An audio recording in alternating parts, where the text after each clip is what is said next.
Welcome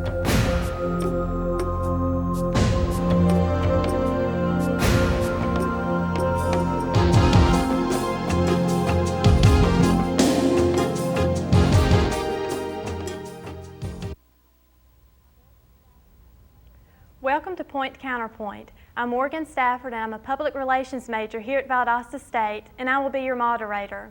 The topic of discussion, is it time for year-round school? Our panelists today are David Roberts, who is an organizational communications major here at Valdosta State, and he is against year-round school.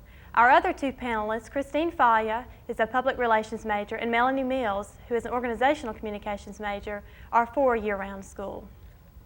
Over the past couple of years, there has been speculation whether or not this expanded school year would work. Let's look at some of the main points.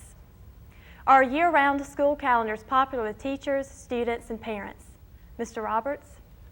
Well, in talking with former teachers that I've had to deal with in the past, and with talking with my brother who is now a 10th grader in high school, it's a consensus that year-round school is not very, very popular throughout the school community.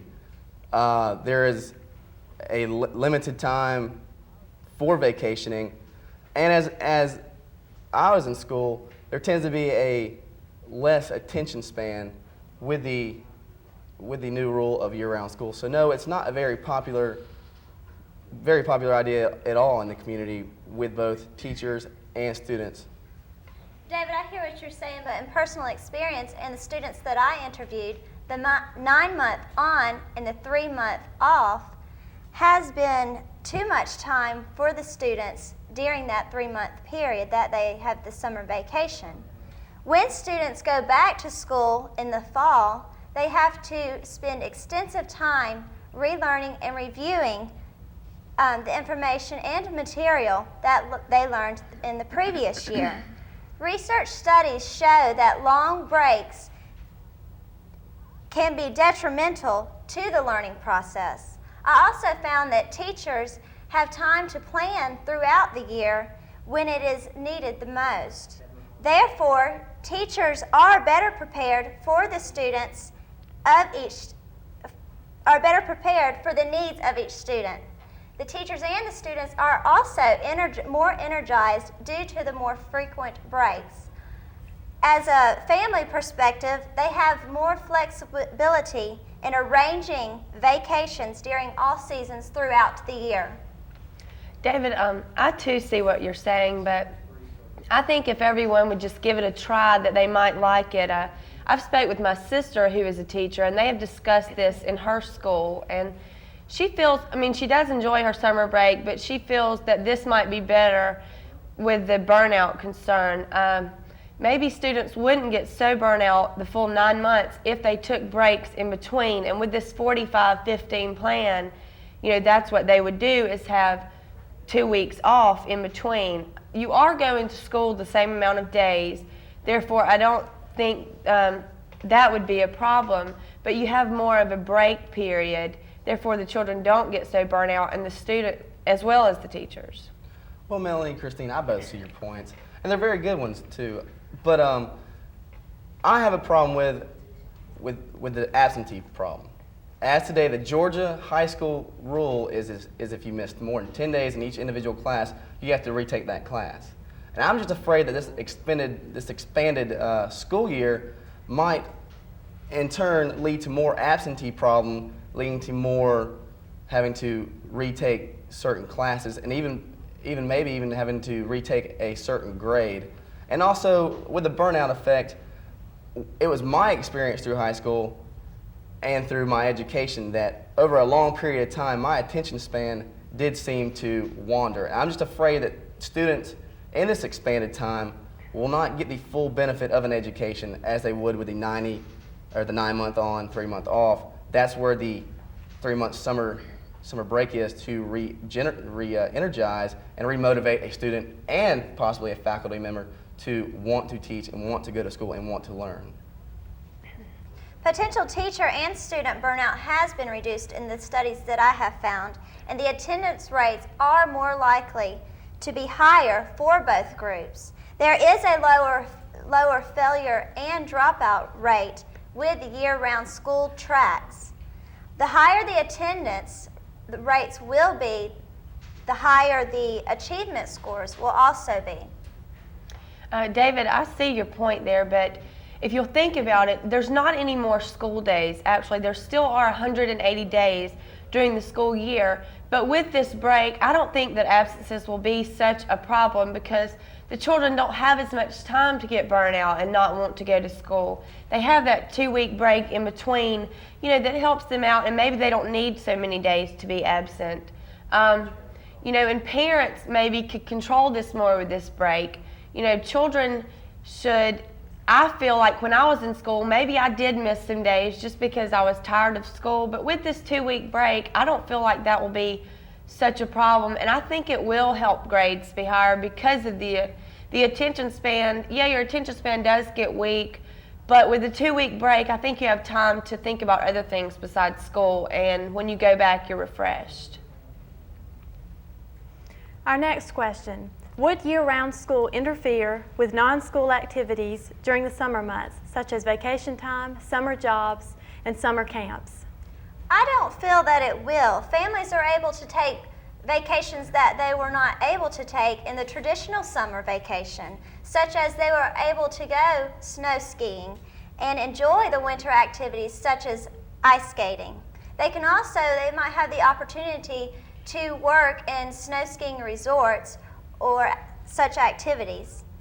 In research studies, I found that some year-round school tracks offer optional activities to the students, which is taught by school staff and agencies from the community. Also, this keeps students out of trouble and it keeps them on a track that they need to be on. This has declined the discipline referrals. There is also a remediation that is offered at no cost, which is offered and recommended by the teacher during the school year. Daycare is also available to the families in the 15-day week, or 15-day 2 weeks, which has a small fee. As students, a student that needs extra time doesn't have to wait the full 9 months and then get help in that summer. Instead, they go 45 days, and then in that 15-day break, they are able to receive the help and attention that they need. Kristine, I agree with you there. And about the summer camps, I feel that if a community, if your community did go to the year-round school plan, I think the community would work with you and try to plan these activities during the 2-week break. I also feel in some of my research, I found that employers don't always, like to have the students work just during the summer months. They would like to have them work throughout the year, and with this year-round plan, they could do that. They could work after school and the full work day during their 2-week break. As far as vacations, like Kristine said, every vacation doesn't have to be in the summer. And in order to have a snow skiing vacation, for instance, you don't have to miss a week of school. You have that break so that you can also, go on your winter vacations as well as your summer vacations. Well, Melanie, just to strike on a few of your points you just made, in the 9-month, 3-month plan that is traditional, students have a 2-week winter break, whereas if we went on the 45, 15-day plan, they'd only have a week. So the scheduling for both parents at the right time of the break would be harder than it would for the traditional. Also, to point out, the summer jobs, most parents don't want their children to have jobs during school. That's where the 3-month layoff helps students, especially students getting ready to go to college, prepare financially for their first fall semester. And also, Melanie and Kristine, the issue about summer school. As I brought up earlier, the absentee policy is being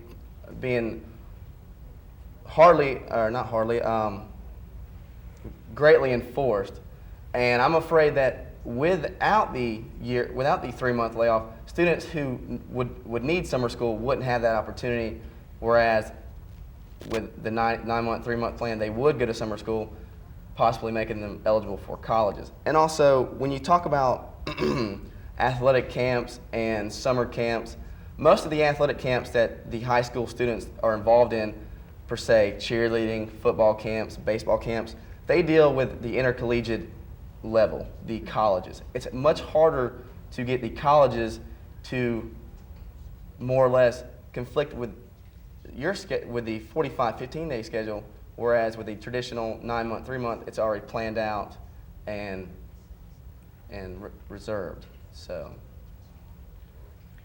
Now it's time to answer some questions that our audience has given us. What would be the benefits of year-round school, overall benefits? The overall benefits would be the finances. Also, there would be an elimination on the overcrowded classrooms, higher attendance rates, and higher achievement scores. There's less time reteaching also. Time allocation promotes reduced stress for students and staff. What holidays would the students receive? Well, the students would still receive the traditional holidays. However, on the traditional 9-month, 3-month plan, they would have a week for Thanksgiving, 2 weeks for Christmas, a week for spring break, and a 3 months layoff for summer. Whereas with the year-round 45-day, 15 off, they would have a week for Thanksgiving, only 1 week for Christmas, 1 week for spring, and per se, no real summer vacation. And they would have the traditional national holidays such as Martin Luther King Day and Memorial Day that they would have off too. Would school hours be any shorter than a regular year? No, the hours would be the same because you are going the same amount of days. It doesn't shorten the year. You're still going 180 school days. It just simply spreads these days out. So the hours would be the same because you're going the same amount of days. This completes our discussion on year-round school. Thank you for joining us. Michael Jordan, UNCF, take one. We're here to tell you about the College Fund. It was set up to help deserving kids get a chance to be what they want to be. Are there any future doctors in the house? Yeah! Any scientists? Yeah! What about teachers? Yeah! All right, now who's going to play professional basketball? Come on. It's a good job. Please join me and support the College Fund. Your mind is a terrible thing to waste. Yeah! Hello, my name is Josh Brady. I'm a senior public relations major from Savannah, Georgia, and I would like to welcome you to the VSU's Point Counterpoint discussion. Our topic today is the legalization of gambling, win, lose, or draw. On our topic, we have a pro side and a con side. On our pro side, we have Mr. Alan Holt, who's a senior public relations major from Valdosta, Georgia, and Chris Ruchalski, who's a senior public relations major from Savannah, Georgia. On our con side, we have Mr. Jake Hart, who's a senior public relations major from Homerville, Georgia, and Mr. David Spear, who is a senior public relations officer from Savannah, Georgia also.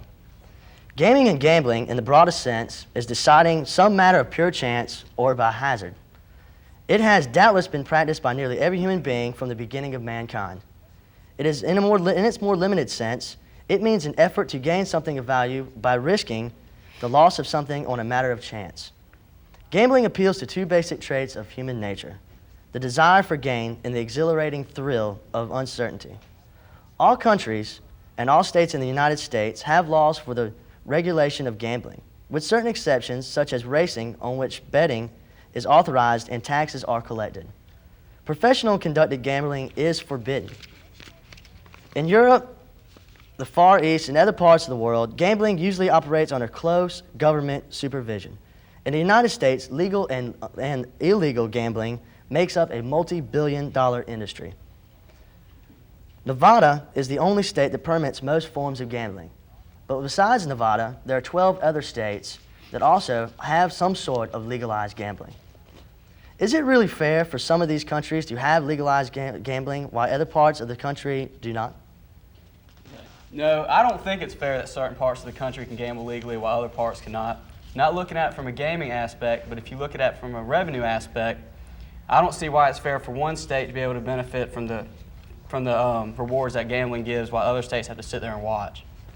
Well, I do agree that it will increase the state's revenue, but I don't think the long-term increase in revenue will compensate for the many problems that gambling can cause.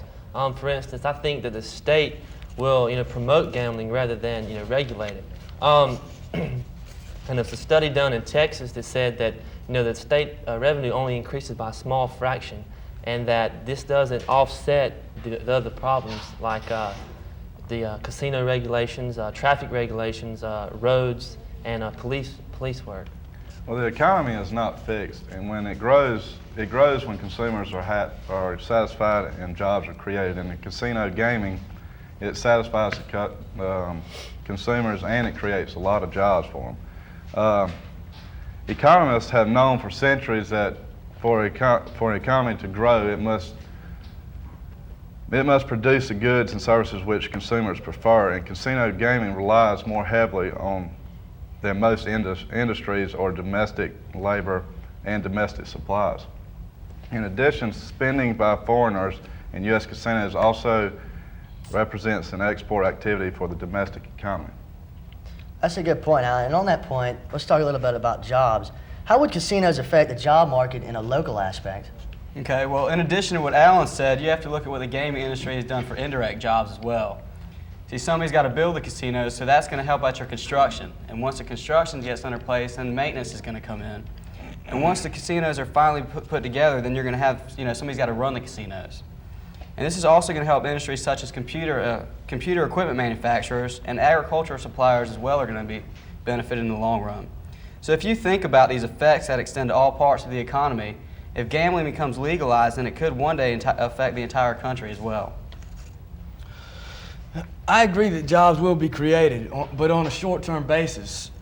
In the long run, jobs will be lost in other areas such as entertainment. Money spent in local restaurants, bars, and theaters will go down a sizable amount. The United States Gambling Study did a survey and showed that when a casino moved into a certain area, the local restaurants went down from 246 to 143 within the next 10 years after that time. Well, casinos may put a hurt on smaller companies, but you really can't say that because larger companies come into town all the time and take over smaller business. But in that same aspect, casinos are such great size and they have a congested atmosphere that they always have jobs for people.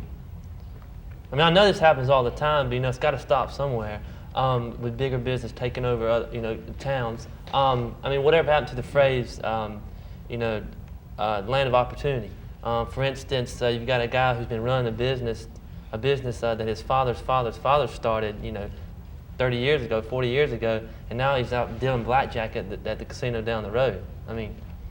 Okay, well, I agree with what you're saying, Jake, but you've got to realize the goal of a casino and legalizing gambling is not to come into town and run other businesses away. And I mean, I know I don't want this to happen. Casinos are there for entertainment and recreational purposes. And you said the land of the opportunity. So, I mean, if you're such an opportunistic person, then you, for one, should understand and that if gambling becomes legalized, then it can open up many more opportunities for the public.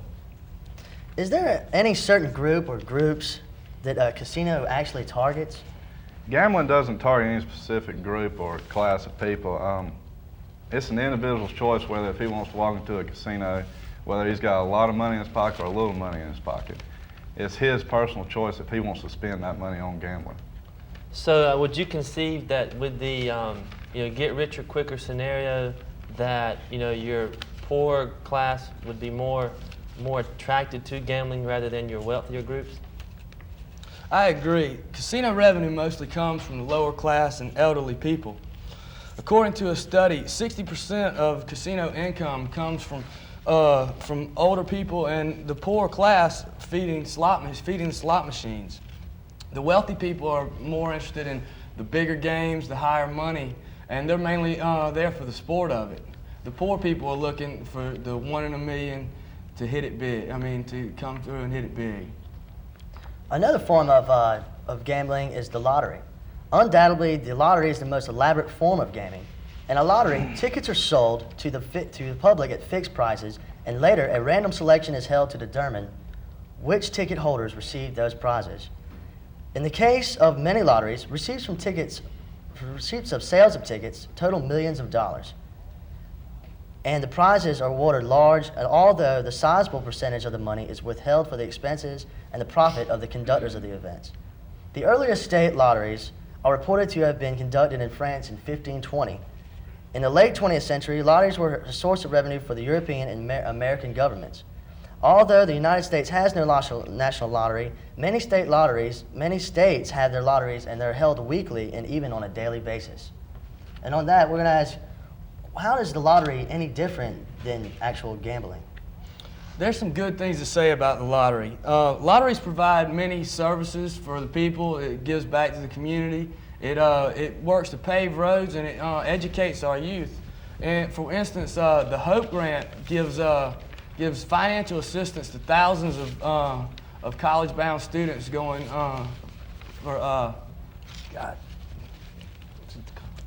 to attend college in Georgia. Well, the lottery does contribute to the state's good interest, but also, if you think about it, casino could do the same thing but produce more money. And on another aspect, if the lottery and the gambling combine, that right there doubles the money for the state's interest. And on that, we're going to end our panel discussion on it, and we're going to take some questions from the audience, which we got from the audience. One of the questions that we got was, would the legalization of gambling affect the crime rate? Well, yeah, crime would escalate tremendously in these areas where casinos could erupt. You would have money laundering, profit skimming, you would have extortion, and even illegal drugs. And also in these areas where gambling would be offered, you would have more rape, more prostitution, more homicides, and they would all be a direct effect of legalized gambling. Okay, this might be true that cities like Las Vegas and Atlantic City might have been on the top of the crime list years ago. But I think that if you look at the revenue that the casinos and the gambling has brought into those cities, they've been able to tighten up their security and kind of, fall back on these statistics. And another thing, if you look at cities like Washington, D.C. or New York City, they're always heading off the crime list in the United States, and they don't have any casinos around there. So it's kind of unfair to say that crime, if there's a casino, there's going to be crime, because crime's going to be wherever crime wants to be. That's a good point. Another question that we got from the audience is there a difference between chemical dependency and pathological gambling? And where would these people find help at? Compulsive gamblers exhibit a lot of the same features as people who do have a drug problem. Some of these things are progression of the disorder, preoccupation with the problem behavior, potential for relapse, and withdrawal symptoms. Both have elements of denial and rationalization for the addictive behavior. Well, one of the main differences is the secrecy of compulsive gambling. Unlike your substance abuse people, the chemical abuse, it's seen more than the compulsive gambler.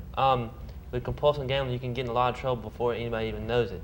Another problem with another difference between compulsive gambling and chemical dependency is that a compulsive gambler feels himself as being remarkable, and then as the chemical dependency person thinks that the chemical at that time that they're on is what's remarkable. Okay, I'm not going to sit here and try to disagree with y'all, because gambling does have addictive traits.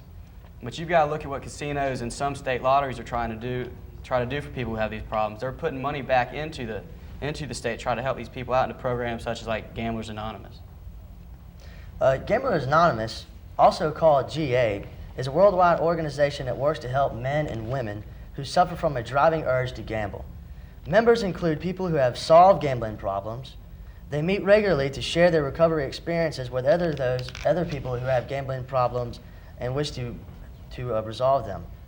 That is the only requirement of the institution, is that you wish to resolve your gambling problems. Gamblers Anonymous was founded in Los Angeles in 1957, and it now has 1,000 local groups in the United States and about 15 other nations.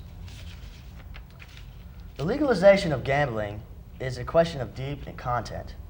Today we have discussed many positive and negative aspects of this question. We discussed the economic impact, such as on taxes and on the job market, and we discussed its impact on crime and what target audience it wishes to have. Through our research, we can all agree on one aspect, and that is that a deeper look needs to be taken on the gambling question. States have the right to regulate and legalize gambling if they want to, and a thorough look needs to be taken by the citizens of all these states before a conclusion can be come. The odds of your child touching the stars are out of this world. The chance she'll grow up to be a famous architect is somewhat more down to earth. But the chances are more than 1 in 4 your baby isn't fully protected against childhood diseases. Be sure his baby shots are on schedule. Ask your doctor at every visit. Give your child the chance to be whatever he wants, even if it's a rock star. Even if you're sure, ask again.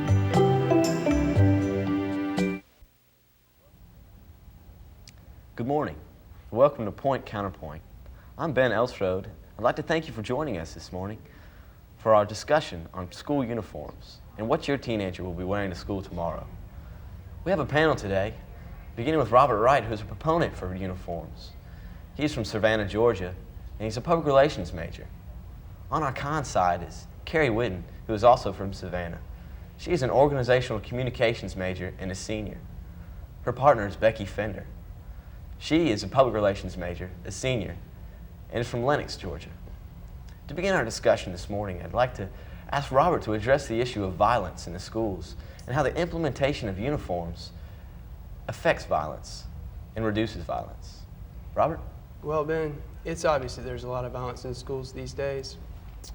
Most of this violence is gang-related, and see, the common thing for gang members to do is to wear their gang colors and go out and either shoot, stab, or beat up members of other gangs, and unfortunately, this violence makes its way into the schools as these gang members wear their gang colors to school and then,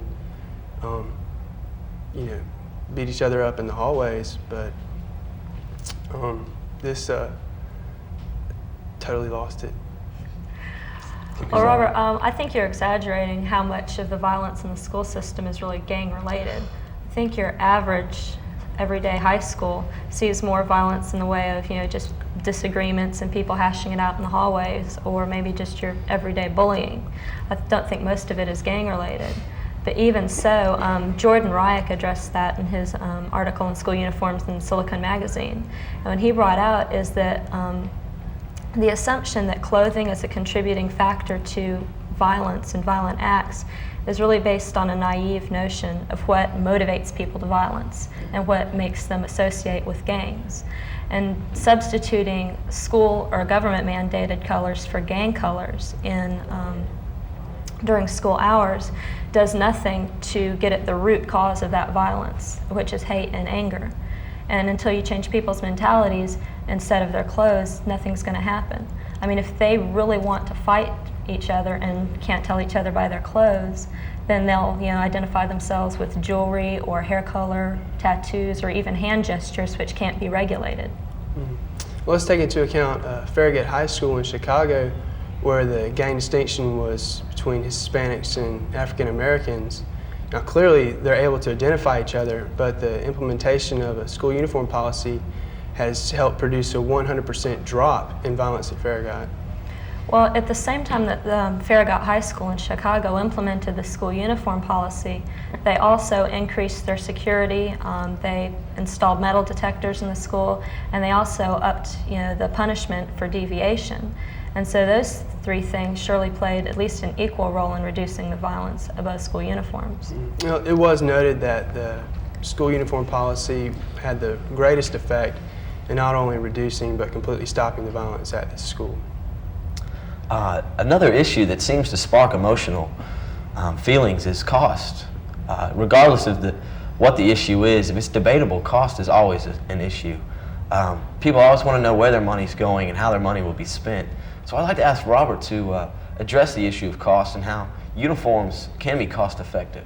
Robert? Well, uniforms are very cost effective because the parents only have to buy 1 or 2 uniforms, which can be worn several times a week, as opposed to buying whole wardrobes for students who are just trying to keep up with the fashion-related competition that commonly takes place in most of the schools. I disagree, Robert. I believe schools' uniforms are they're not economical.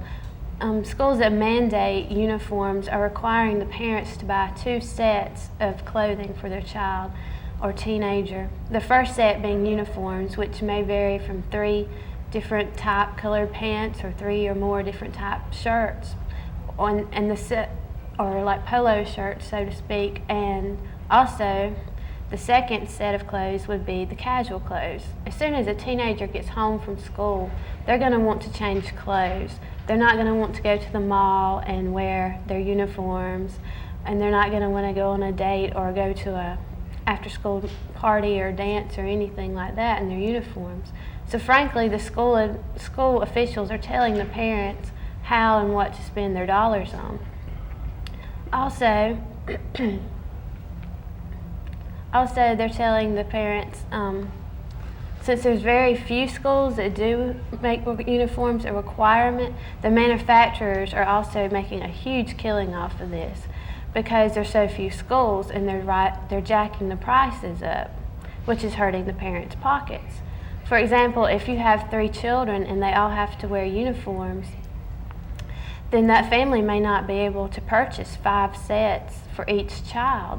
So that's going to cost more because they're going to have to wash and rewash the uniforms during the week. Now, if a child needs clothes, at some schools they do have what they call a pool, which they have clothes like old uniforms or usually shabby. And so the child that wears these uniforms, they're going to be viewed as a charity child, which is the very thing that uniforms are trying to conceal. As we have seen, our 2 topics as of yet discuss personal rights and constitutional rights. The first one being violence and our right to protection, especially in public schools. And the second is our right to have money and to know where our money is spent and how we choose to spend our money. A third issue we'd like to discuss is also a personal right, and it's personal freedom of choice and individuality, and how these children may or may not want to choose their clothes or may not want to express themselves in the clothes they wear. So I'd ask Carrie on the con side to begin by discussing individuality. Well, like you said, one of our basic rights as Americans is the freedom of expression, and we're allowed to express ourselves through freedom of speech or freedom of the press or even religion. And another way that we express ourselves as individuals is by the way that we dress and the way that we look. And it's not the government's place or the school system's place to tell teenagers who are practically adults on their way out into the world how they should or shouldn't dress. I mean, that's taking away their personal freedom of choice. Well, I believe that uniforms encourage individuality in students and creativity also, because it causes them to look more to their minds and their attitudes, their actions and abilities to establish, who they are instead of the clothes that they wear, which really doesn't say a whole lot about who you are, but it's who you are on the inside. Well, you're taking away their creativity, I believe, because you're making them conform to all look alike and act alike by wearing uniforms. The main focus that they have at school is their individuality, who they are, and by expressing themselves through different clothing styles, that's part of their identity. So making them have to wear uniforms is limiting that. Right, and also you said that by wearing uniforms, you're letting them express themselves or grow in more important ways. But dressing the way that you want to, and growing intellectually or artistically or developing other skills, those 2 are not mutually exclusive. You can express yourself creatively through the way that you dress or the way that you look and still develop your other abilities. I mean, most people in public high schools nowadays don't wear uniforms, but we're still coming out with some pretty good kids.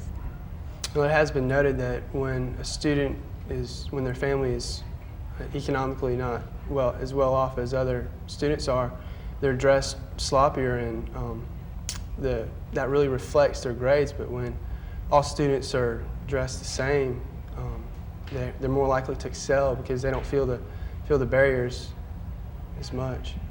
Well, in countries where they've already had school uniforms in high schools and higher education for years, like England and Australia, that's not been true. I mean, they may all look the same, but there's still that really well-defined class distinction.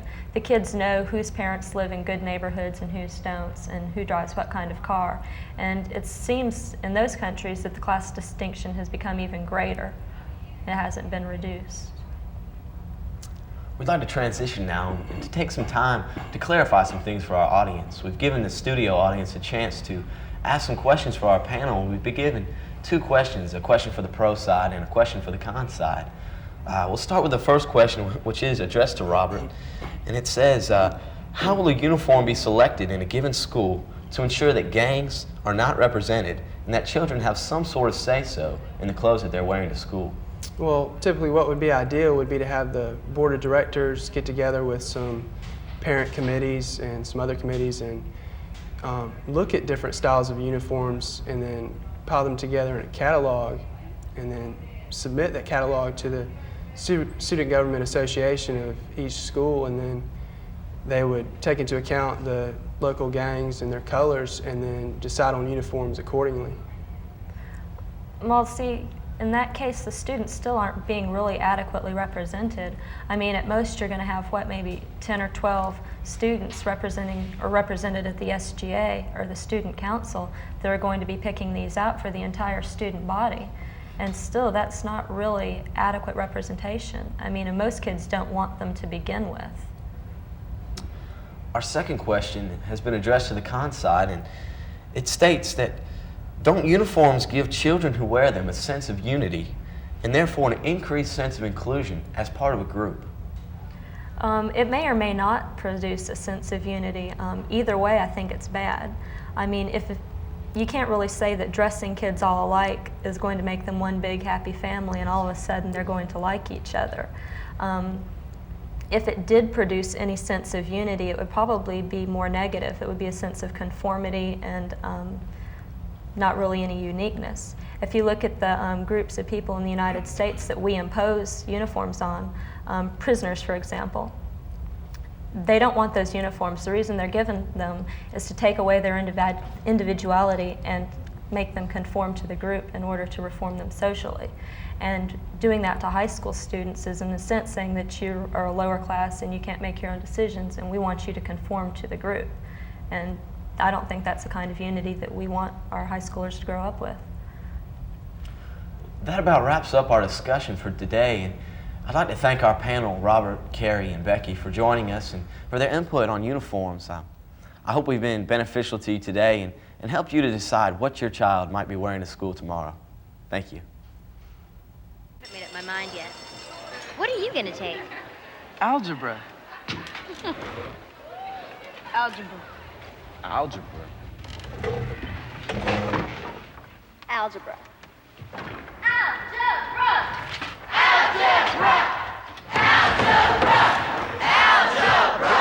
If no one's explained how algebra, geometry, and calculus can improve your future, demand that you be told.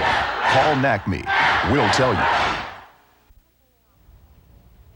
Hi, I'm Amy Ollinger, a senior public relations major, and I would like to welcome you to Valdosta State University's Point Counterpoint panel discussion. Today, our panelists will be discussing gun control. The term handgun is defined by the law as a firearm which has a short stock and is designed to be held and fired by the use of a single hand. Late one evening in a middle-class suburban home, a handgun saved the life of a young woman. An intruder broke into her home, and the noise of his clumsy entrance awoke the woman. She reacted quickly. In the drawer of her nightstand was a handgun. She took out the handgun and went downstairs to investigate. The intruder saw her on the stairs with her handgun pointed directly at him. With fear for his life, he fled her home.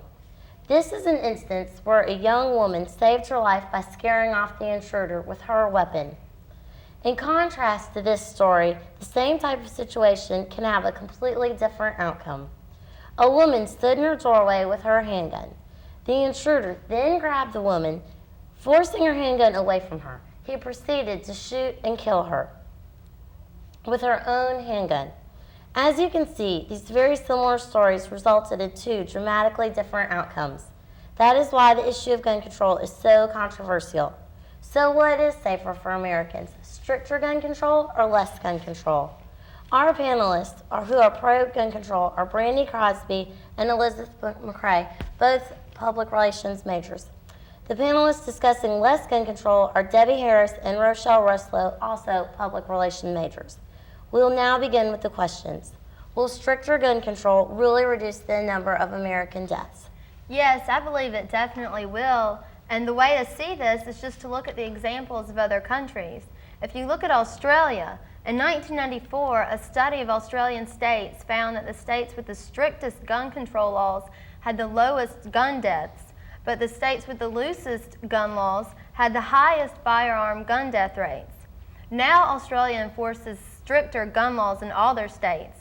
They have a national gun registration, a 28-day waiting period as opposed to America's 5-day waiting period, and training requirements are for first-time buyers and other limitations on the transportation and storage of guns and ammunition. And besides that, if a person wants to own a gun, they have to have a valid reason for buying a gun, and self-defense is not considered a valid reason. In order to have a gun, you have to have a genuine reason. You can't just own one because you feel like it, like Americans do. Well, Elizabeth, that's a good point, but do you really think that putting the gun deaths, do you think that's going to be reduced if we put stricter laws? I mean, if a criminal or a drug abuser or just the mentally insane, they're going to find alternative ways to get a gun, if not through a friend or through the black market. That's true, Debbie, but we need to make it as difficult as possible for people to own guns for no valid reason. Good points. What about gun regulations already in effect? Well, to answer that question, we the people of the United States have put many regulations together concerning this question. Not anyone can walk into a gun store and purchase a gun. They have to have proper ID, a date of birth, a very severe background check, and a statement that the purchaser is not a felon under indictment. So this proves that there are regulations already in effect. We have the Brady Act, for example, that states that federally licensed firearms importers, manufacturers, and dealers must comply with the requirement prior to the sale, transfer, or delivery of a handgun to a non-licensed individual. The waiting provisions of this law make it unlawful for any federal firearms licensee to sell a handgun to one of these individuals. Everyone in the house has access to a gun. It doesn't matter if a person has a license or not, the gun is still available to the household. If a child knows where his father's gun is, he's going to go get it just playing around or showing off, and he can kill himself or kill somebody else, and that's a very dangerous thought. Concerning accidental deaths, what is being done about safety locks? Well, every gun has a safety lock. The safety device must be on a handgun that every dealer sells. Yes, there are accidental deaths happen, but there is a safety switch that comes on the gun.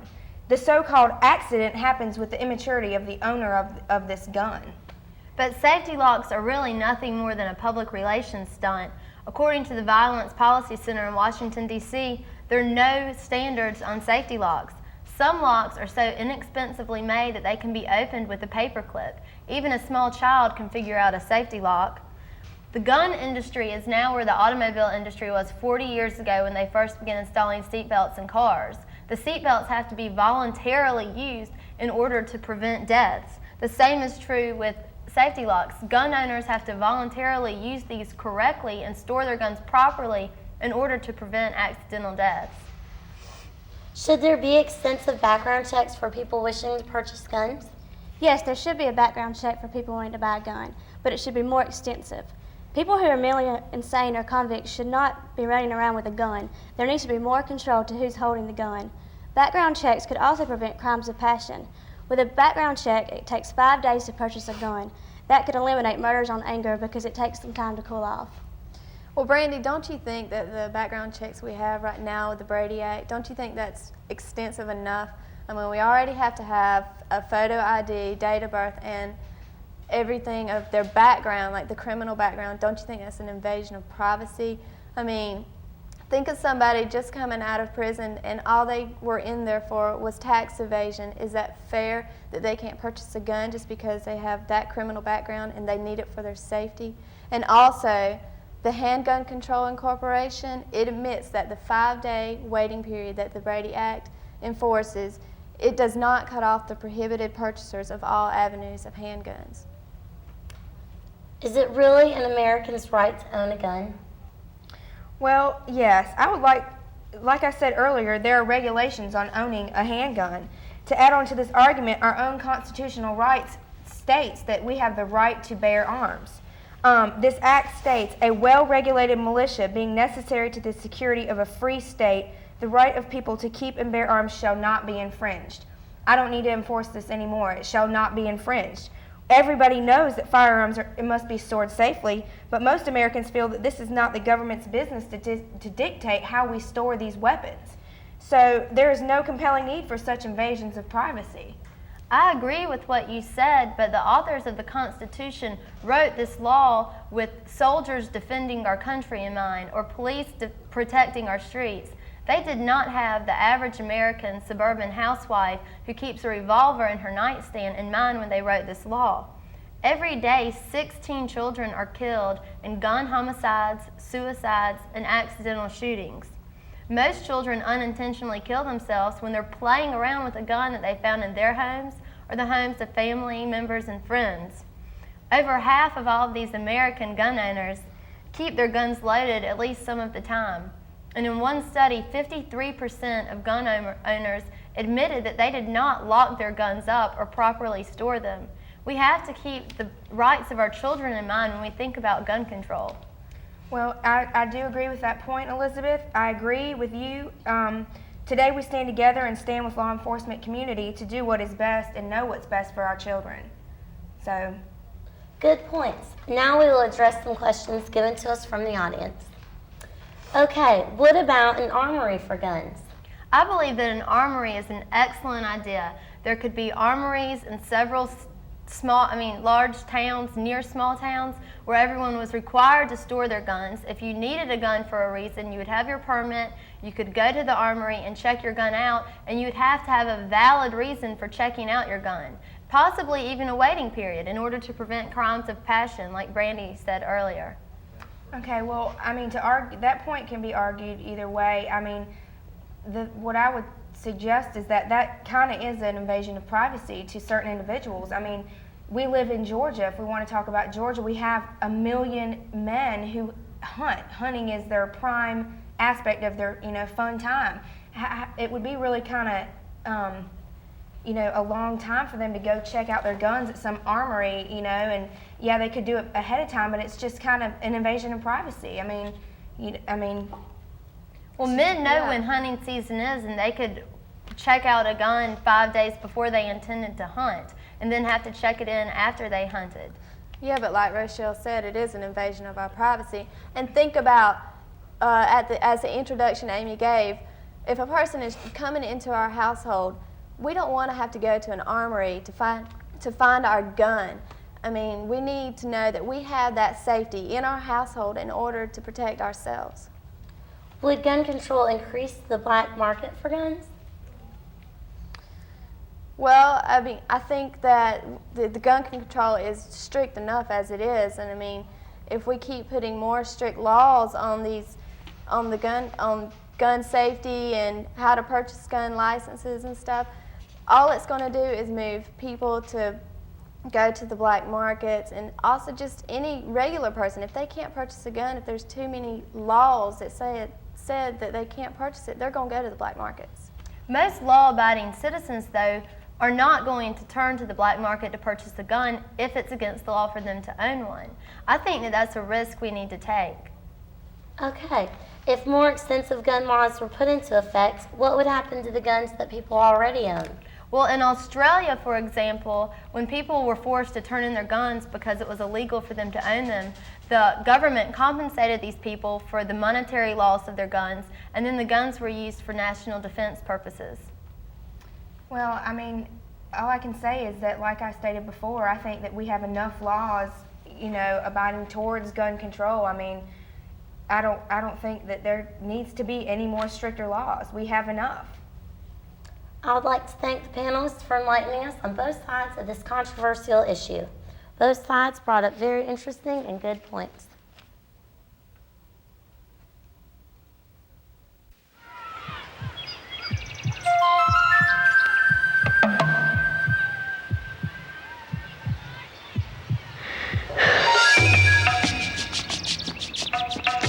We want to see our children succeed. But setting easy goals for our kids creates the toughest obstacle they'll ever face.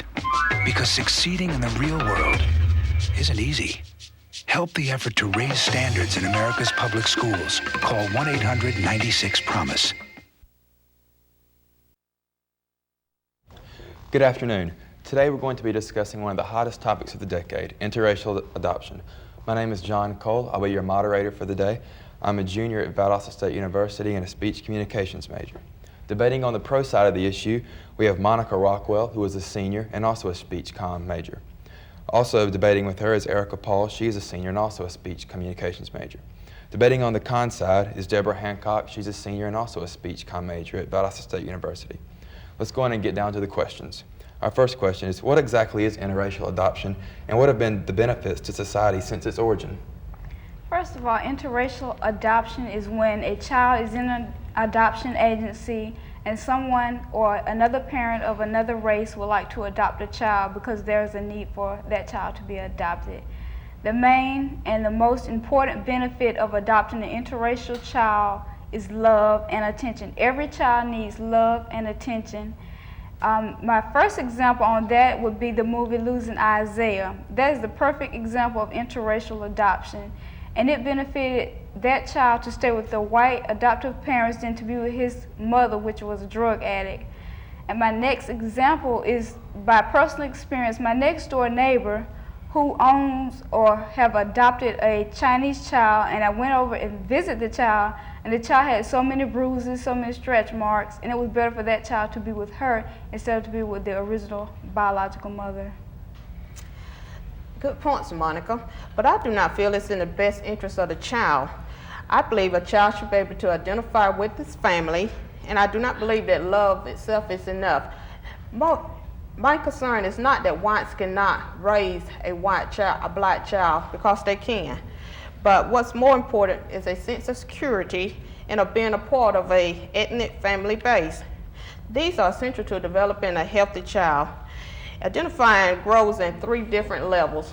You have physical. Can the child look at himself and see some similarities between himself and his adopted family? You have psychological, and then you have cultural and nurturing of the self-identity. Okay, that's a good point, Debra. But I think the best thing for a child is to have a permanent, loving home. Most children miss out on that because society or social workers want to play God with them and place them in homes of like colors. But for every child who has to wait to get placed in an adoptive home with the same race, someone loses out because society feels that a child should be placed with the same race, but then that child is kept waiting in a foster's home because he's trying to get placed in a permanent right home of the same race, when it's kind of like a disadvantage because children may lose a sense of identity, they may lose their self-esteem waiting in a foster home because they feel like no one wants them. And I believe that's a good benefit of adopting a child of a different race because they not only have the chance to be placed in a loving home, but they also can get to experience other races. Thank you. That was some good points made. Let's move to our second question. What have been the psychological effects on the children in recent cases of interracial adoption? These kids suffer from negative self-image, low self-esteem, and their feelings of inadequacy and a sense of unworthlessness. Parents who feel their identity issue is unimportant to them, they mostly live in a community of all whites, predominantly whites. And the kids, when they go to school, they experience hackling, teasing, and derogatory comments. Okay, but that not necessarily, has to happen to kids. There are many instances where kids have been placed in homes where, that they feel like they haven't missed out on anything by being raised in a white family or with a black family of another race. I believe the main thing is that, color doesn't raise children, love does. And as long as that child has some values instilled in him from the parents of a different race, they can still grow up knowing those values without losing their self-identity. First of all, a psychological aspect of that also, every child wants to know when they leave school, can I go home? Most children that are in their home, they know once they get out of school, I'm going home. But whereas the adopted child wondering if I go home, would there be the adoption agency to come pick me up and take me to another home? Or where will I sleep? Or will this be my 30th or 40th time being adopted? But contrast to what you had said, Debra, about the peer pressure is put on children regardless of where they live, because of, you have children who pick at children because they are different. Some children are considered different when they are smaller, when they're short, when they're tall, when they're heavyset, or when they're small, especially when they are nerds, well, what children call nerds, children that go beyond the point of studying. And that is one of the main benefits, but the main psychological thing the child will always have on their mind is going from home to home to home instead of just staying at one place. Will it hinder the child not being able to identify through Black art, history, or literature? Will the child not be able to develop a sense of self by not being aware of his own culture? Will either of you care to comment on that? I don't think a child could lose his sense of identity as long as that adoptive parent can install in him or teach him some of the cultures of his race without, trying to completely, wipe out every existence of him knowing. I think if the adoptive parents instill in that child, the values and some of the ethics and the background of this child's race, that they can still grow up to be loving, secure, and self-confident individuals. Thank you, panelists. Our final question of the day is, what laws have been made to accommodate interracial adoption, and what does the future hold for this topic? According to the Multi-Ethnic Placement Act of 1994, their main mission was to set out to stop discrimination that was going on in many instances as for social workers. What they found out was that some social workers were trying to play God with kids and keep parents from getting to adopting these kids. And it really was like a hurt to a disadvantage to the kids, because some of those kids was left in those foster homes, have been waiting for years and years to get adopted, and they couldn't even get adopted just because the social worker felt that, the parents of the adoptive child wasn't the same race, so they shouldn't, have an advantage to get that child. I know in one case in particular was the white family was trying to adopt a Black kid, and they almost lost the chance to adopt that kid because the social workers felt that that child, could have, been placed in another home just because of his race. Well, in turn, the family of the adopted child took action, and they sued them. And not only did they win their lawsuit, they also won the child back. So the Multi-Ethnic Placement Act has been very good since they first was established, of irradiating any kind of discrimination when it came to adopting kids. And I think that's one of the most effective acts that's been around right now. It is still my preference that any kid of any racial Black background should be placed within a racial family status. I think they should seek out support groups, should work with the agency to develop some type of system where they are more familiarized with the child's racial background. It should be some type of statute set up that it would be mandated that all adopted parents, that if adopting outside of their race, must go through some type of course or support group to enable them to adjust to the adjustment that they must seek out to make the transition much more easier. The most recent law that was passed for adoption agencies was the law that President Bill Clinton has passed, For each adoption agency that withheld a child because of their race, there is a $5,000 tax law that if they withhold that child for that reason, then they owe the government $5,000. I'm pretty sure no adoption agency can afford to withhold a child and rather pay the $5,000 because there are so many children that need adopting. So they'll abide by that law, I believe. All right, thank you, panelists. Let's move on to our previous rewritten audience questions. First question was, if you were a child in this situation, how would you feel about being different from your parents and possibly your peers? I would feel no sense of self-worth, no sense of self-identity, no one to relate directly to my immediate needs.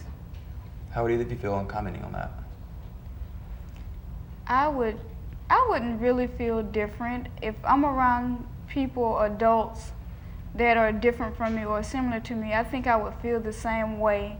And there's an African proverb that says it takes a whole village to raise one child. One person cannot raise one child alone, so that can't stand on its own. I feel the same way. If I was being raised by a group of parents of, a different race, it wouldn't bother me as long as I know that, I'm confident in myself. I know who I am. I know where I come from. I think that's all that matters. It doesn't really matter about whether, the adopted parents are another color to me. It wouldn't matter. I feel that if you're going to go outside of your race and date, at least you have lived with someone of that different race and you have more knowledge of that race. So it'll be easier to me personally. All right, thank you, panelists. Once again, I'd like to thank Monica, Erica, and Debra for the debate, and thank you again.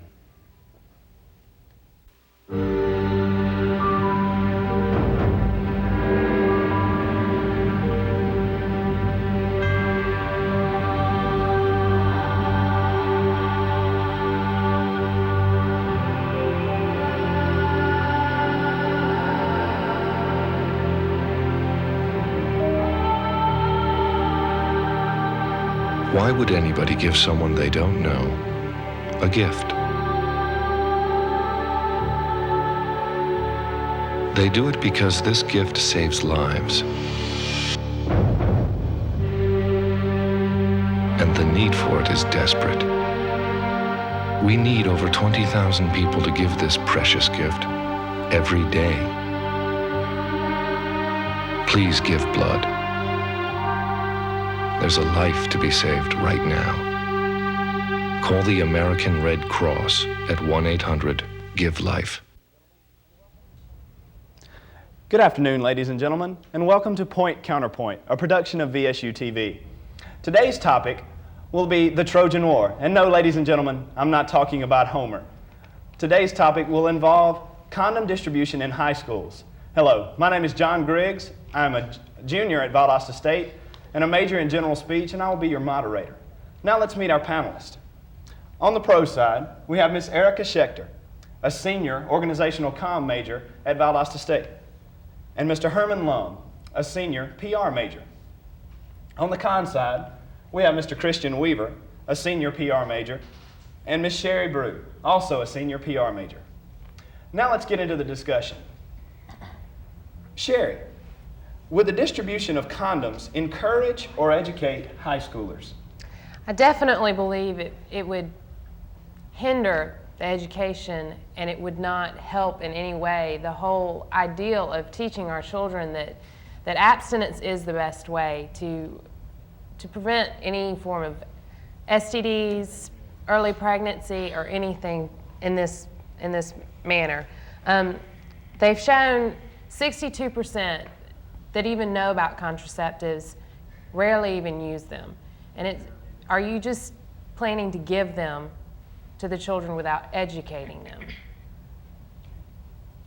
Okay, well, I honestly believe that we are definitely going to be educating them. Putting condoms in high schools, distributing them to students is going to prevent STDs and AIDS and teen pregnancy, and that's our main goal. We're not trying to encourage, we're just trying to educate the kids, because we do figure that it is their choice to have sex, and if they're going to, we just want to protect them. It is a proven fact that once every 26 seconds, a teenager is becoming pregnant in this world, and we definitely need to prevent that. It's also a proven fact, as a statistic, that in America, every year 3 million teenagers acquire an STD and over 1 million become pregnant, and we need to prevent this. And by doing so, we can put condoms in high school and distribute to high schoolers. Do you have anything to add, Christian? I just believe that just giving students condoms does not really educate them. You have to let them know, if you're going to distribute condoms in high schools, you need to let them know how to use the condoms and what they're used for. Just giving the students condoms is not going to educate them or decrease the STD or AIDS rates. They need to know how to use them properly and when to use them. Second of all, I think that education is the key in this matter, because without education, that's the first step. And if you educate the students at the earliest level, you won't get to the step where they need condoms in high schools. Education is the way to go, but it's no good if they don't have the tools. It has been proven that education programs, along with the passing out of contraceptives, is more effective than just education itself, and that's the main goal. We want to protect our children, and that's really the only thing that matters. Let's move along to the next question. Herman, would the distribution of condoms in high schools increase or decrease STDs? It will definitely decrease the amount of STDs along with pregnancy. It has been proven that in the 9th grade level, students that are engaged in sexual activities increases from 30% to 70% by the time they reach 12th grade. Along with that increases the risk of pregnancy and STDs. By passing out condoms to our high school students and their use of them. Be preventing it. Right, thank you. People like Arnold Hollis, they realize this. Well, Archdeacon Arnold Hollis, they realize this. He passes condoms out in his church for students, because he realized that the important thing is, again, to protect our children. At the same time, he's contradicting his doctrine. Also, I asked a very prominent educator and director of a school up in North Atlanta, and she has said to me that it starts from the family. If without education in the family, you can't have a strong community. How would you like to, for you to educate your kid on there's certain values in life and certain steps that you take in order to life, and since going off the kid and going off to school and throwing out condoms, it's like them throwing out patches, nicotine patches, or filtered cigarettes. I mean, that doesn't solve the problem. It actually influences them. This is an alternative. You can still have sex, you can still have fun, but there's also an alternative. They're not learning anything from that. They're just realizing, okay, I just want to have fun and do it my way, and this is a way around it. This is an alternative. It's not helping the problem out at all. It's increasing the problem. Well, we do believe that strong Christians especially have their mindset, and if they are taught correctly, then they know to wait. But there are a lot of teenagers, over half of the teenagers are having sex, and if they're going to, we're just saying, if you are, then you need to be protected. But Erica, it's not a Christian issue. It's an issue on health. And regardless of, abstinence is the best way, rather if you're Christian, Muslim, Jewish, right, but whatever. It's not happening. Well, it needs to be taught in the families. I agree, but it's not happening. I totally agree with your point, but it's not happening. Therefore, if they're not going to, we're not saying, here, do it. We're just saying, look, if you're going to, just protect yourself. So we should teach the parents and have maybe courses for parents so that they educate their children. The majority of families, households, do not have conversations about sex. Parents are embarrassed to discuss sex and condoms and protection around the children. I mean, you go to the dinner table, if people do have dinner as a family at the dinner table, they don't discuss sex. They may discuss The Simpsons or a TV show on TV, but they don't discuss sex. That's the problem is. It's in their homes. That's where the problem starts. And that's an interesting point, Kristen, and it brings us right along to our third question, which is, should we be handing out condoms or providing better sexual education to our children? Like I said before, I think we should be providing better sexual education. Edward Shiles, a human history expert, says that family which incorporates itself little of the past and of that which it does not incorporate, little high quality, deadens its offspring. It leaves them with a scanty set of beliefs. The offspring are left to define their own standards. This means the acceptance of norms are the most imposing covels. Herman, what do you think? about education versus handing out condoms. Like I said earlier, education is no good if we don't provide them with the tools for their safety. Mm-hmm. It's like teaching somebody how to sculpt, but yet we don't give them the clay. We don't let them build. You know, is absolutely worthless. We all know that sex education has become pretty much as American as apple pie, as they say. 80% of teenagers are sexually active by the age of 19. And if this is the case, how helpful is it to our teenagers just to be saying, here's the Band-Aid or the solution to the problem, and using contraceptives as a solution instead of teaching them every side of the coin and really showing them that the STDs, the pregnancies, and everything, and the responsibilities. We need to be teaching them the responsibilities before giving them the tools. You need to teach them their responsibilities. And part of this education comes from the family. Without the family,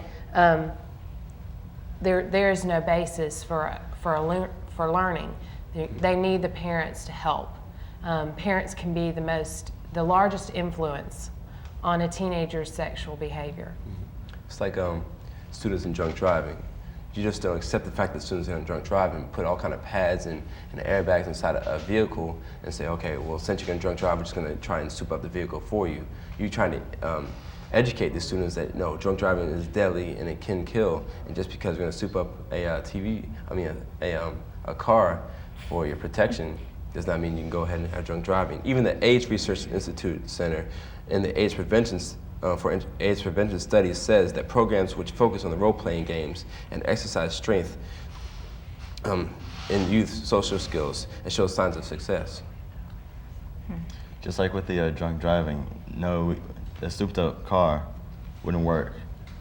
But the different approach they took to it was putting safety features in. Safety features and stricter laws.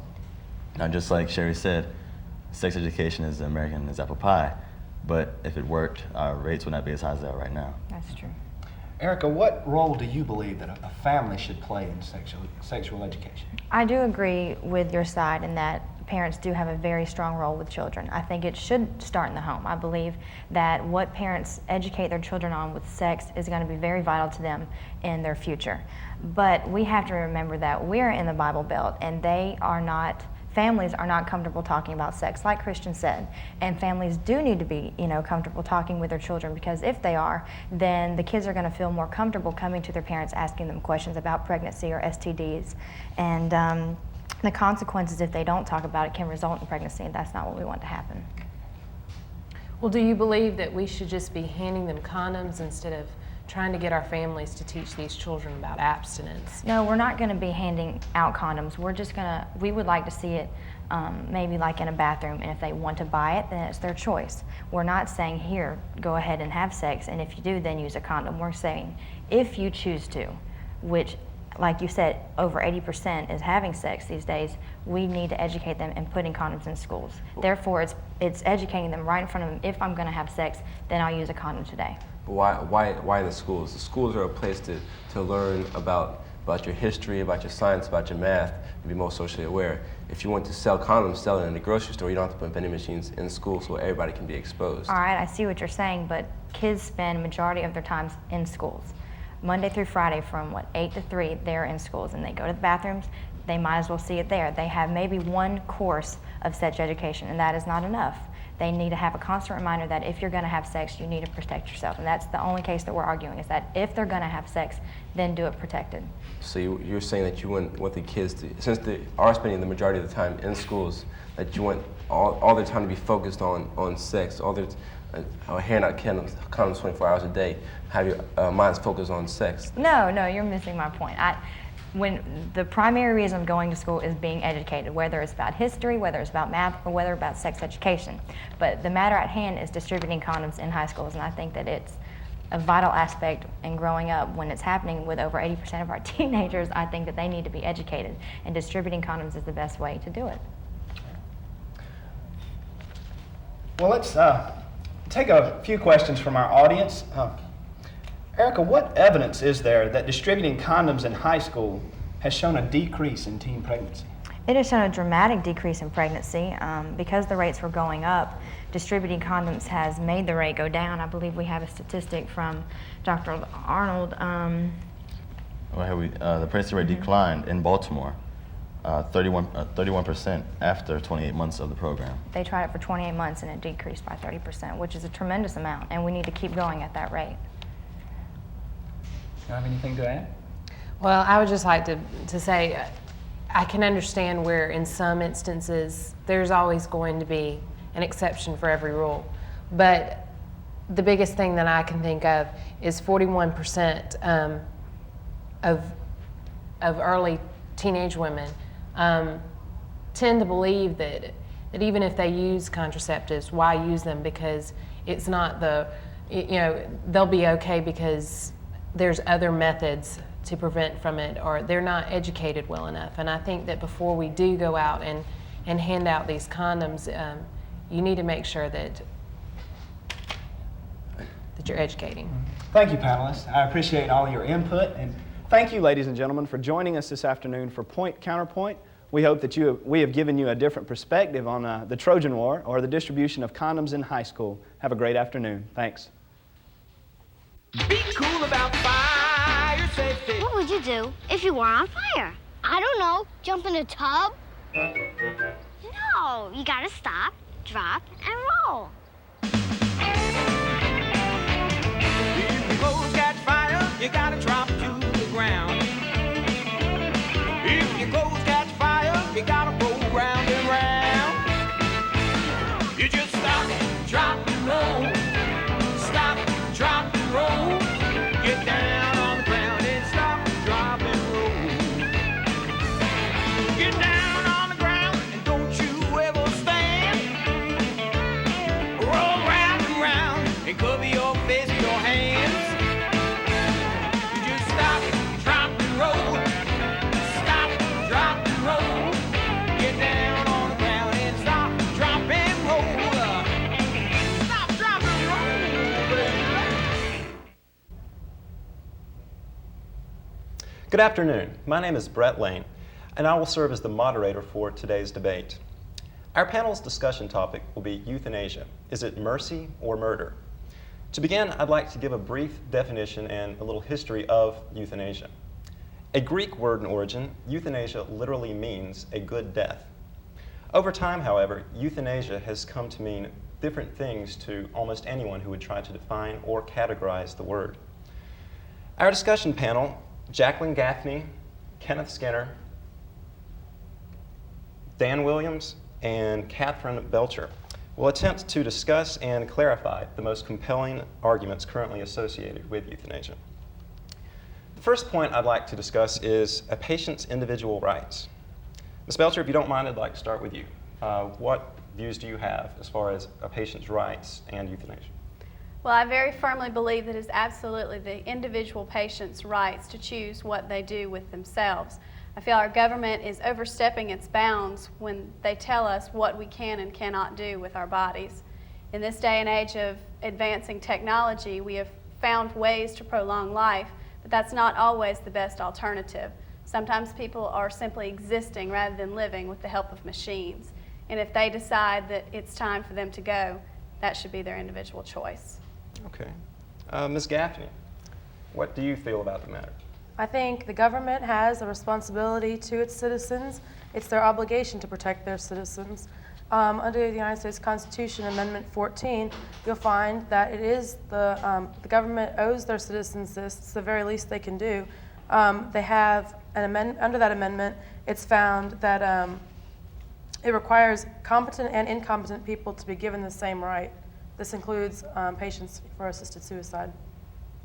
In response to that, I would like to offer a quote from Francis Graves, who is a Death with Dignity advocate, in fact, one of the pioneers of this very influential organization, who states that individuals who have lived free lives, making their own personal decisions since childhood, are being denied this last choice. If we value freedom, we will not allow medical ethics, certain religious beliefs, or outdated misapplied laws to become dictators at the ends of our lives. There was a study done in England in 1974 and in St. Louis in 1984. Both of these studies found that of the patients that wanted to have doctor-assisted suicide, they came up with they did this study analyzing these people and their mental illness at the time. They found that 94% of these patients that wanted euthanasia performed were mentally depressed, manically depressed at the time. That's a treatable illness. They should not be encouraged because they have a mental illness to die. And I completely agree that is the case in some instances. But I think we can learn from the state of Oregon, which currently is the only state that has legalized physician-assisted suicide. And they have outlined some very specific parameters for the patient as well as the physician to protect the patient from themselves if necessary. For instance, the patient must be 18 years of age. They must have a terminal illness. They must make 2 separate requests to die 14 days apart that are witnessed by at least 2 people, one of which has absolutely no relation to the patient. And they must wait 15 days after the second request before any alternatives are sought. The physician must offer the patient all medical care available, including a hospice if that is necessary, and offer the patient the opportunity to consult with a social worker so that their mental health may be studied and to find out if they are in any sort of altered state of mind. So they pretty much want them to have to be checked out with a lot of paperwork, a lot of physicians involved, not just a spur-of-the-moment idea. Absolutely. In fact, the physician in charge of that particular patient is required to document every discussion either by audio tape or by a written summary that also must be witnessed by someone.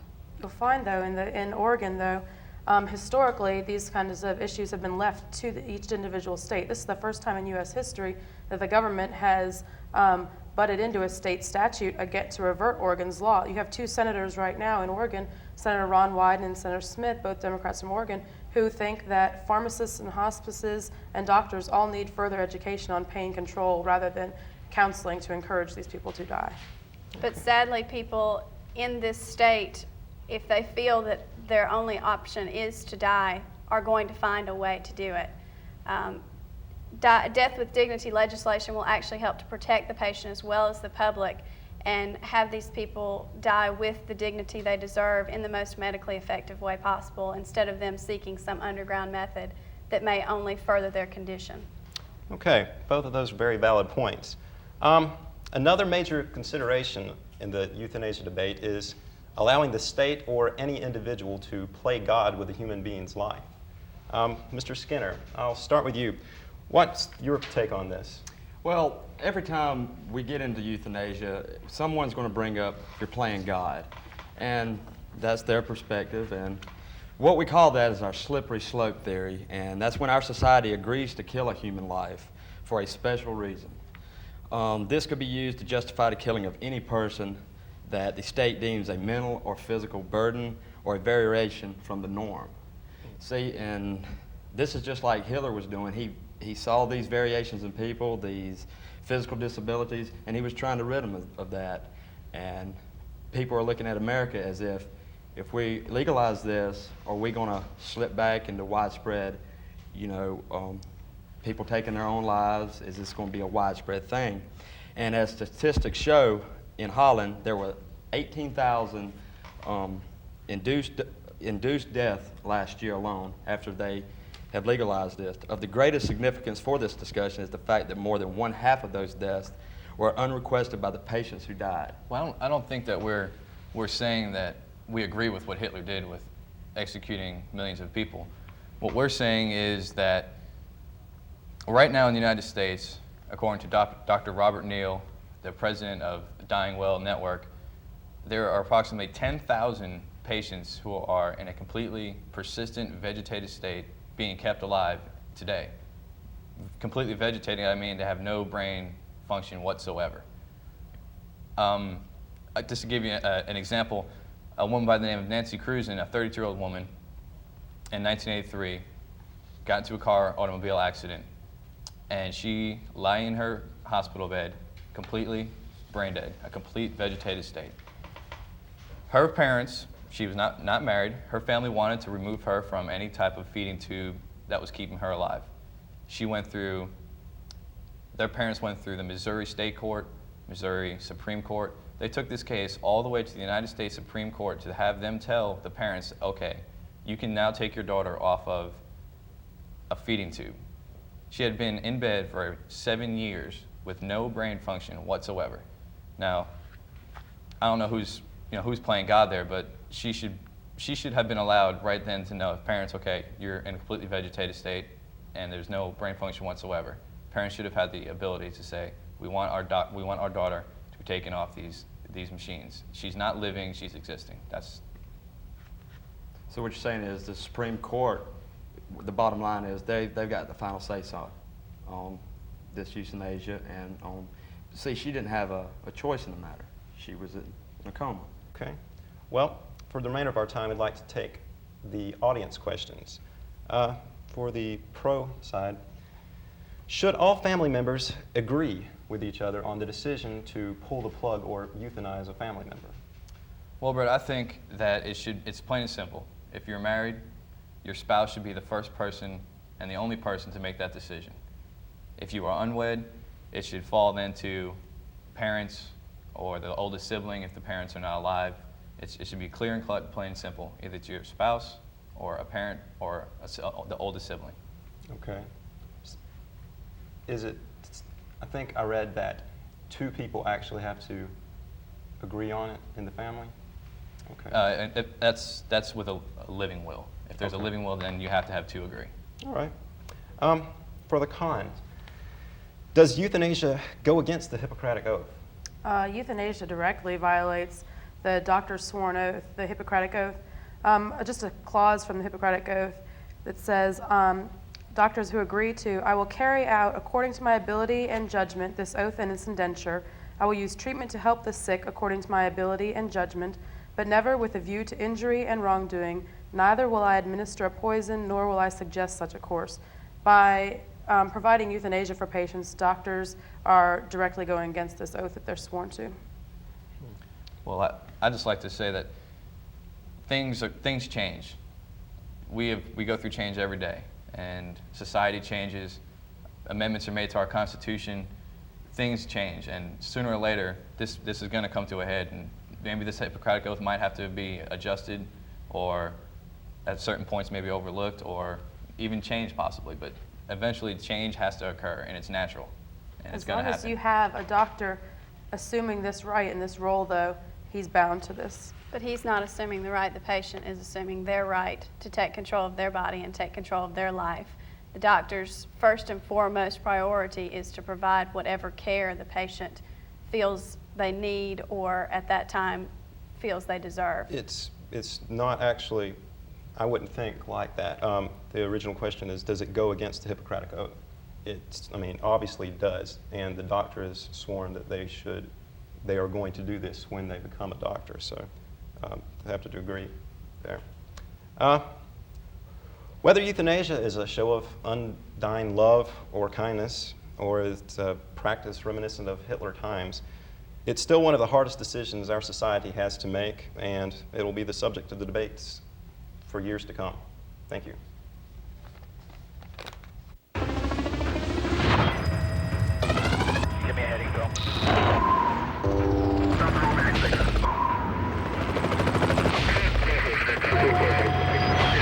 On January 8th, Amy Narvajo was saved from freezing to death by the National Guard.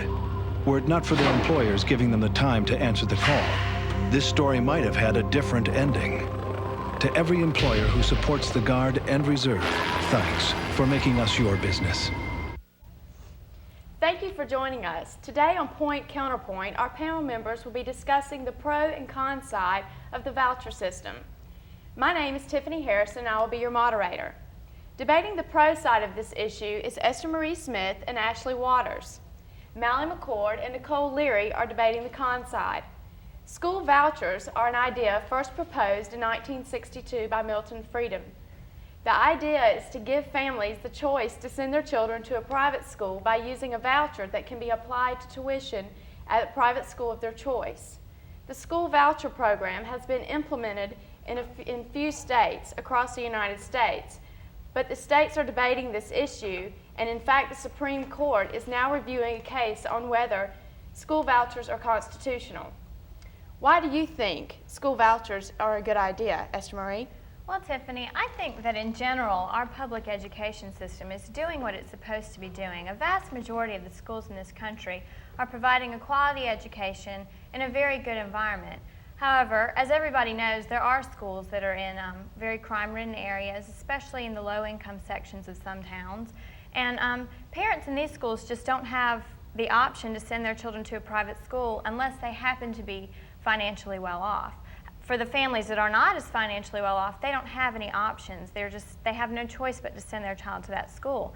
I think that if you provide parents the option to send their children to a private school by using a voucher system, that you're just giving control of the education back to the parents. And I think that families should have the choice of where to send their child to school, not the government. I agree with you, Esther-Marie. Families should be in control of where their children go to school. However, running away from the public school system is not the answer to the problem. These vouchers are taking away money from our public school systems and sending them to the private schools. And we should focus on using that money to better the public schools systems. If you just take the problem from one school system and move it to another, that's just moving the problem. That's not solving any issues. Well, Nicole, I think that's a hasty generalization because this is a long-term problem that we've been dealing with for some time. And we've been throwing money at public schools and the problems still persist. Public schools obviously are not doing their job because there is still a high number of dropout rates and students are graduating without even the basic educational needs and skills that they should have. And I think that the voucher system is just a step in the right direction to try and help to solve this problem. Well, Ashley, I believe that free public education is a basic American ideal that we have enjoyed for 2 centuries and that we should continue to enforce this ideal. The public schools, yes, they do have problems, but they have recognized their weaknesses and are making strides to improve graduation requirements. This brings us to our next point. Is the education really any better in the private school than in the public school? Ashley? Well, I would like to comment on that first. Okay. The facilities vary from private school to private school, just as they do in public schools. There is no guarantee that a child can receive a better education in a private school than in a public school. In fact, a study was done at Indiana State University where 3rd graders who actually went private did no better on their standardized tests than their public school counterparts. In fact, their parents were spending just as much money that the vouchers had provided in taxi cabs to transport their children to and from school. Well, actually, Nicole, I have recently found a study also that draws an opposite conclusion. Paul Peterson of Harvard University and Jay Green of the University of Houston have found that students that are attending private schools on public school funding are actually doing better than their peers academically. And I feel that private schools have a better education than public schools because it's safer and it's in a more safe environment and the kids can have a better education. Well, I'd like to add to what Ashley said. I mean, both of you have cited studies that show whether or not children are doing better academically, but I don't think that that is the only issue. I think that the environment a child is exposed to is just as important as the academic education that they receive. And I feel that in a private school, there tends to be smaller class sizes, more one-on-one teacher-to-student interaction, and there's usually a more structured atmosphere. And for some students that are very driven, they don't need to be in a structured atmosphere. If you put them in the most crime-ridden school with as many social problems as you can throw at them, they're going to be determined to get an education anyway. However, I think a vast majority of students in this country are not like that, and some of them just need that extra structured environment. And so I just feel that if a parent needs to send their child to a school where it's going to be smaller and more structured, they should be given that option by having a voucher. Well, Esther-Marie, public schools provide a common education experience no matter what the social background may be. The social experience of a public school cannot compare to that of the social experience of a private school. The vouchers would ultimately result in segregation, as the poor voucher students would go to the predominantly minority private schools, and the middle class voucher students would go to the more expensive white academies. This environment does not prepare a child for the stuff that they're going to face in the real world, like the social economic problems they may encounter at a public school. Well, actually, Melanie, I just saw a survey that said where they had surveyed 4,700 parents that had the option to send their children to a private school using a voucher. And 80% of the inner city parents that were surveyed strongly supported the voucher system. And to me, this says that what's going to end up happening is that in the private schools, you're going to be getting a much more diverse socioeconomic and racial mixture. And so you're going to end up with the mixture of students spread out more evenly in the private and in the public schools. That's interesting that you come up with that. However, I found a study by the National Center for Education Statistics which says that 55% of parents who were asked would not even consider sending their children to a private school, even if the tuition were fully covered by the voucher system, which it is not. Some people have suggested that the vouchers will drain money from the public schools. Ashley, what do you think? Well, Tiffany, Nicole has just stated that 55% of the parents would not send their children to private schools, even if offered the full tuition. And I feel that with this study that shows that the parents will keep their children in the public schools, and so therefore the public school system will remain stable and will not be drained of money. Well, Ashley, it may not drain money from the public schools, but the private schools often attract the best students and the more motivated parents, which leaves the public schools with the kids that are hardest to educate. The private school admission requirements would also cut out students based on their own admission requirements, and the private schools often don't conform to the federal non-discrimination laws. Well, I'd like to comment on what Mally said. I think that she's right that the private school voucher system will maybe attract the more dedicated parents, but that doesn't necessarily mean that it's going to attract the best students. I don't think that the two always go hand in hand. Just because the parent is motivated doesn't necessarily mean that the child is going to be the best student in their class. And also, I'd like to say that just because private schools are not forced to abide by any anti-discrimination regulations from the federal government certainly does not mean that they are discriminatory in nature just because of that. In fact, I've attended private schools for a majority of my life, and I did encounter a very different mix of social, racial, and economic backgrounds in the private schools that I attended. I would like to add to Esther-Marie's point. I feel that if the parents have the ability to send their children to private schools, this will force the public schools to improve their conditions, and therefore they will be able to obtain the students that they have and have the flow of money that comes in from the students that they will have in the school. Ideally, I can see your point, but you cannot compare private school education with public school education because the playing fields just are not equal. That would be like comparing a school's high school football team to another school's baseball team. The private education standards just aren't what the public educations are. There's just no comparison. Well, I think that's an interesting point. Nicole's right. Private schools don't have to abide by all the same stringent regulations that the public schools do. But I think that that's actually a bonus for the students because in a private school environment, the schools have more flexibility and they have more choices and they can try different ways of educating students. And I think that in the long run, it's going to be the students that benefit. And I'd also like to make the point that I think that the students should be our biggest concern here. I mean, of course, everybody wants the public school education system to succeed. I mean, it's very important to our country. But I think that in the long run, the real winners are going to be the students if you allow parents more choice as to where they're going to place their children to get their education. Now we're going to answer some questions taken from the audience. How will families qualify for this program?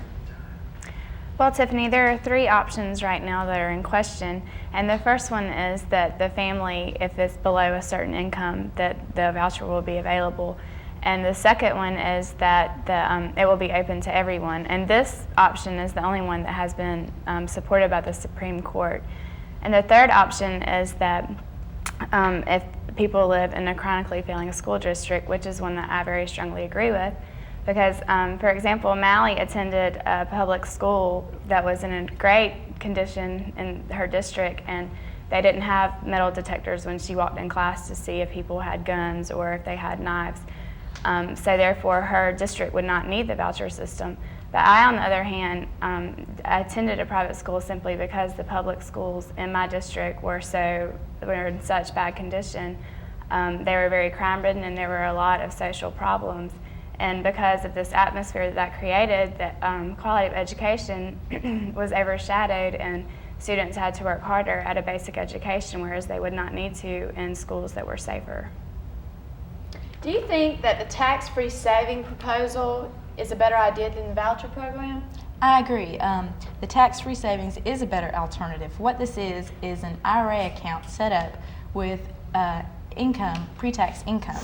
And what this allows parents to do is actually work to save money for their children over time throughout the years. They can provide an education, and this money can be used either for private school or for college.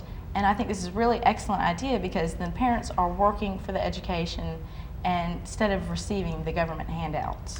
I agree with Nicole. I think that tax-free savings proposal is a very excellent idea. However, I think that it would be excellent in conjunction with the school voucher system, because private school tuition does tend to be very expensive and the voucher often does not cover the full amount. I think that by allowing parents to spend tax-free savings money that they themselves worked for and earned on their child's education, that you'll have a system where in the long run the students are going to be the winner. Do you think that government funding of public religious schools violates the separation of church and state? Absolutely. In the words of our forefathers, Congress shall make no law that respects an establishment of religion. This means that state support of any religious matter, no matter how indirect, such as the voucher matter, is unconstitutional and therefore unethical.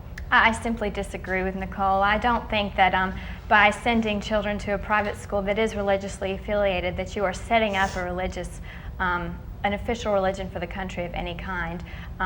By doing this, you're not going to force anybody to go to a religious school that they don't want to. I mean, if the parents feel that their child is going to be better off in a school that is church affiliated or religion affiliated, it's simply the parents' choice. I mean, they are the ones that are paying the tax money for these children to go to school.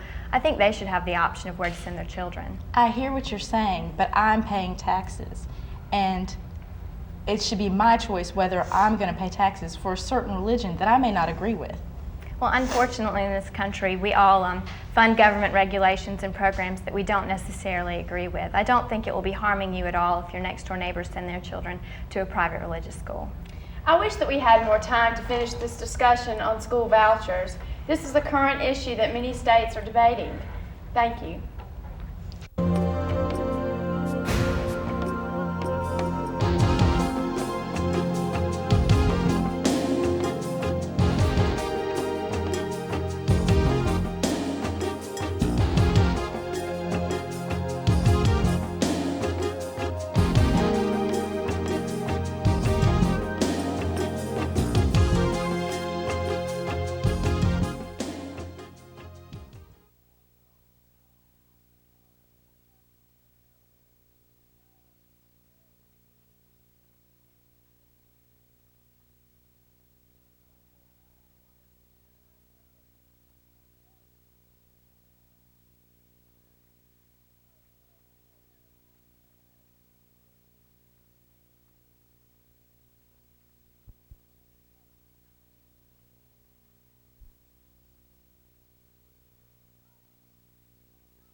Come on.